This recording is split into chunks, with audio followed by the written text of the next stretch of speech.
गुब्बारे लिए नए साल का स्वागत कर रहे ये सभी लोग बड़ोदरा के क्रिस्ती समुदाय के हैं।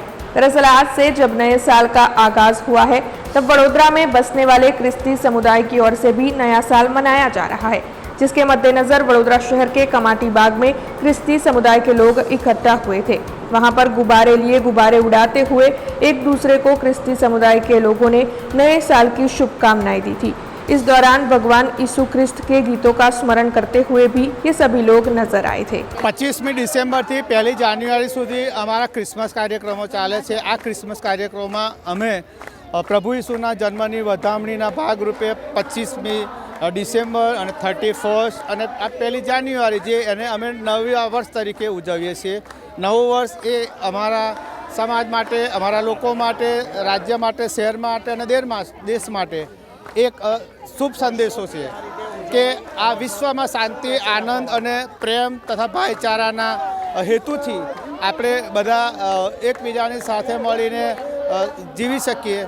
એ ઉપરાંત દરેક જગ્યાએ શાંતિનો સંદેશો આપવા માંગે છે। વડોદરા શહેરના દરેક મિશનના, દરેક ચર્ચના ભાઈ બહેનો અમે આ દિવસ એટલે કે આજે 1લી જાન્યુઆરીએ ભેગા મળીને આનંદ ઉત્સવ કરીએ છીએ અને એ આનંદ ઉત્સવ દ્વારા અમે શાંતિનો સંદેશો આપવા માંગીએ છીએ કે આપણે બધાએ ભાઈચારા અને શાંતિથી રહેવું જોઈએ। નવા વર્ષની શુભકામના સમગ્ર ક્રિશ્ચિયન સમાજ તરફથી।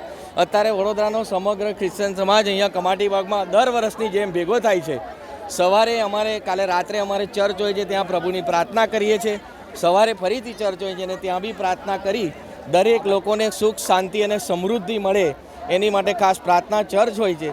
એ બધા પૂરું કર્યા પછી સાંજના સમયે સમગ્ર ક્રિશ્ચિયન સમાજ એક આ બલૂન દ્વારા, એટલે બલૂન ક્યાં જાય છે તો આકાશમાં, તો એ આકાશમાં મારા બાપને અમારે વિનંતી કરીએ છીએ કે સુખ, સમૃદ્ધિ અને શાંતિ આપે અને સમગ્ર વડોદરા, સમગ્ર ક્રિશ્ચિયન સમાજ બધા લોકો શાંતિથી રહે એવી શુભકામના સાથે આ નવા વર્ષની અમે શરૂઆત કરીએ છીએ। हमसे जुड़े रहने के लिए हमारे YouTube चैनल को सब्सक्राइब करें और नई वीडियो की नोटिफिकेशन के लिए बेल आइकॉन को दबाएं।